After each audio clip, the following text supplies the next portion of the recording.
All right, everybody. Guess what? I thought I would do something that I would call an occasional episode. All right. Of course, this is Paul Pease from Etc. Show with Paul Pease and the host of Psycho's Platters, which is my vinyl and music collector's show. But I decided I thought I'd throw an occasional episode. I'm not going to be doing these particular shows often. It's just when the mood strikes me. What I'm going to be doing here, this is in response to my joining a group called Thrifty Readers. It's an offshoot off the Thrifty Music Collectors group. Thrifty Readers is a group that specializes in how do I explain this? Books that people find, at the resale shops, garage sales, stuff like that, and that's beautiful. I love that kind of stuff too. Believe you me, if I could find books for $2 and under, I have a field day. It's fantastic. And eventually, I'll end up showing you guys some of my music book collection. Okay, that I have found. Most of the books I found were like $2 or less. And that's fine.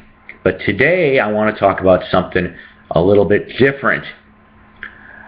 Now, I originally came from the Chicago, Illinois area. That's where I originally came from. But of course, I live down here in Northwest Arkansas. And down here in Northwest Arkansas, there's a hotbed that you wouldn't think in Northwest Arkansas, but you see, it's Walmart Central.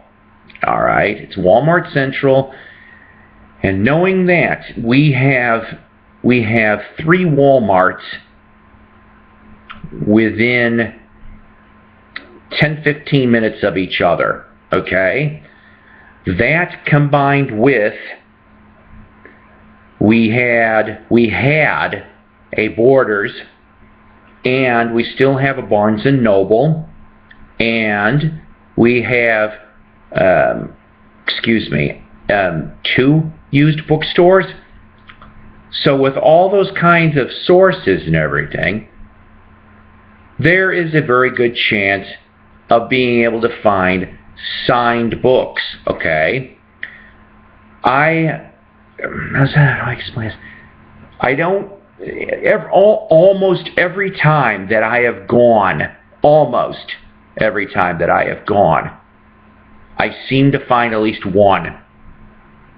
One a week on average, which is pretty cool because let me bring up something here that has to do with books. So I'm going to be on a slight tangent train. I don't know in other parts of the country if this is an issue like it is down here. I have encountered 5 to 6 different individuals in a 3 to 4 town radius. Actually, could be a little bit more than 5 or 6, but I see the same 5 or 6 on a regular basis, who they will go through the books. And as they're doing that, they are whipping out these small scanner devices that can scan the barcode, and it tells you the worth of the book on a used market. I don't know if it's through Amazon, eBay, or whatever, okay? Well, you know what? In my opinion, that's cheating, all right? I know people want to make a living, and this might be their way of making a living.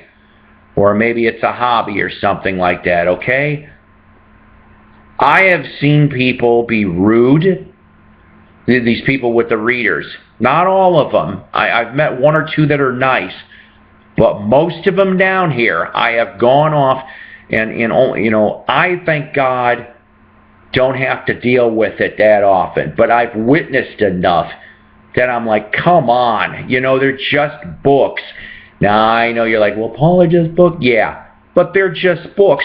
It's just like my collecting records. Okay, there's competition down here for that. I wish I could tell you it's a healthy competition. It's not.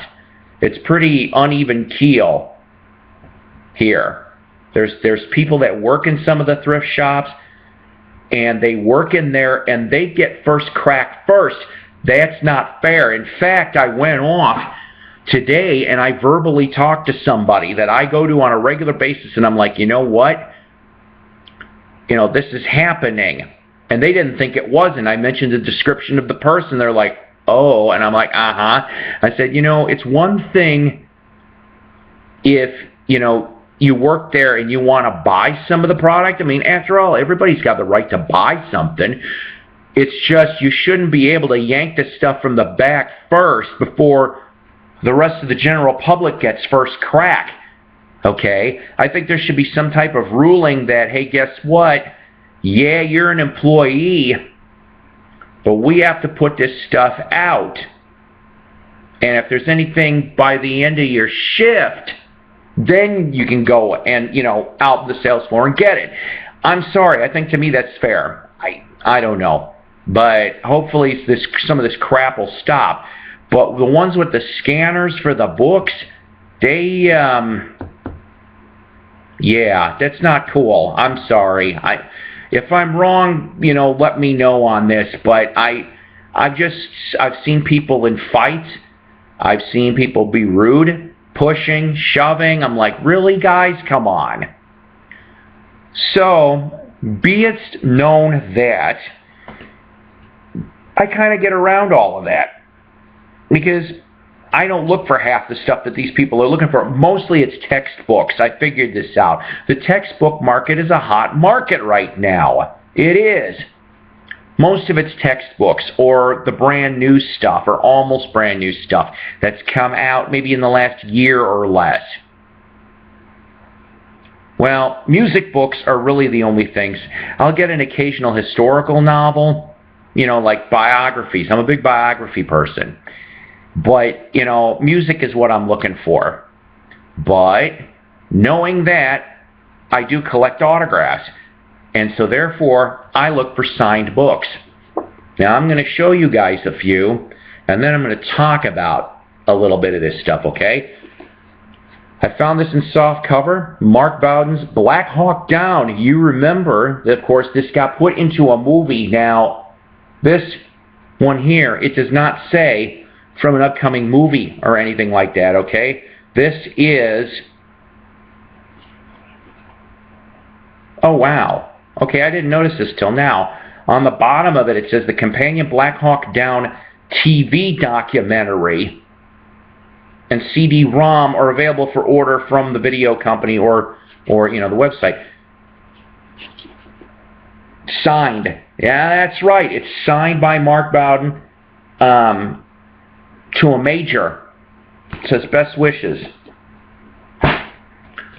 All right. People live in Arkansas know who the heck Mike Huckabee is.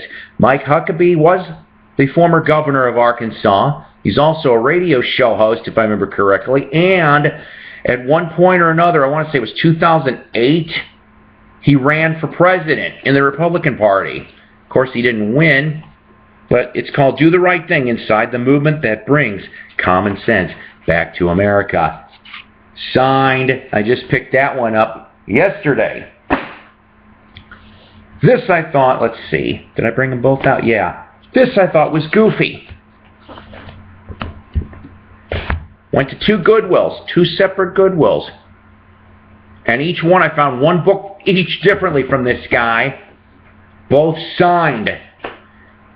Land in It, My Life and On and Off the Ice from Scott Hamilton. Now, I don't know if you know who Scott Hamilton is. Scott Hamilton was a former Olympic ice skater.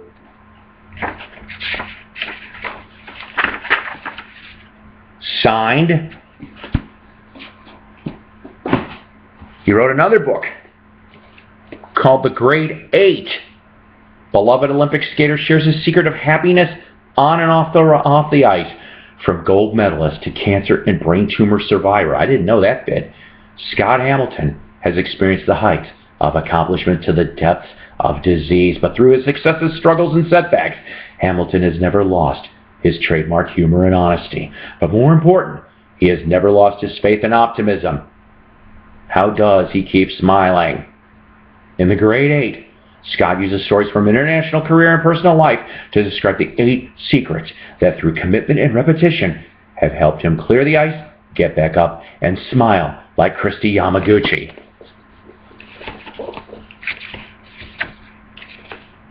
Also signed.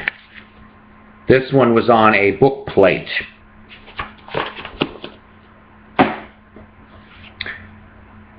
Here's one I thought that was really neat. Unfortunately, it didn't come with a dust jacket. It's kind of sad. I hate that when that happens. Mosaic. Pieces of My Life So Far by Amy Grant. Signed. Now, I'm going to talk about how you can figure this out in a minute. But this one was the coolest one that I have pulled off. Now, I'm guessing, and I mean this, that he showed up at Sam's Club because this was stamped as a Sam's Club price sticker, okay? Play Baseball the Ripken Way. The complete illustrated guide to the fundamentals. Cal Ripken Jr. and Bill Ripken.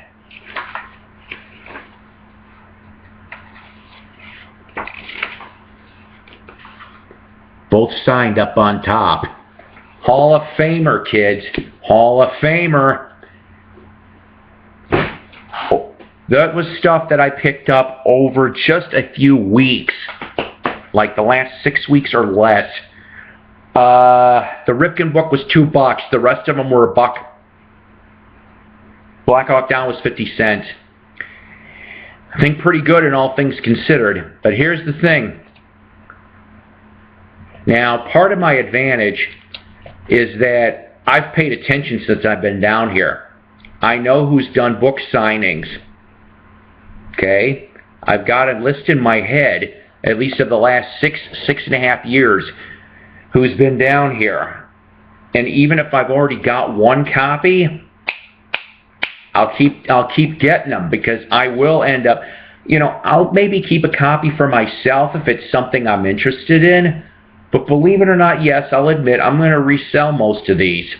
I will. And I'll find people that'll buy these because it's collector's stuff. It is. It's wonderful. I think it's fun. Now, how can you figure out if something's signed? First of all, do you know of any celebrities that happen to be in your area? Do you? Do you remember? I know, like, for example, in Chicago, we had a lot more bookstores up in those areas, okay?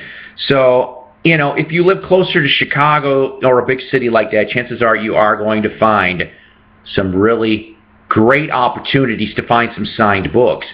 Now, for me, like I said, I'll take a stab. I will look at any celebrity's name, okay? Because, like, for example, Walmart has been into appearances at least since the 70s, okay? So, we can go back that far if you want.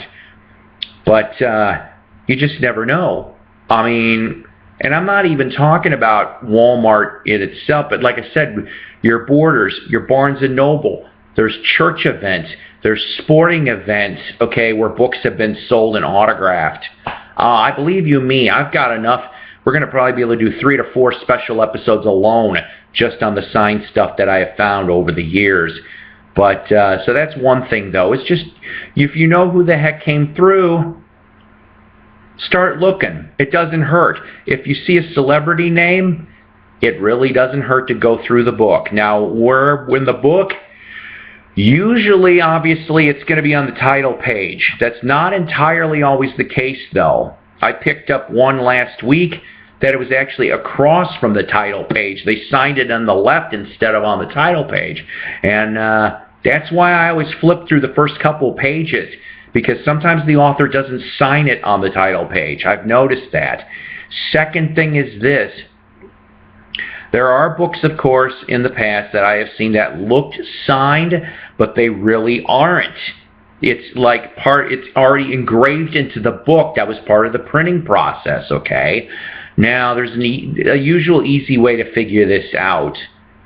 Obviously, if it's a Sharpie signature, books don't normally come Sharpie signature, all right? Most of the ones I find are Sharpie signature, which is cool. I have found a few penned ones, and there is an easy way to figure that out, okay?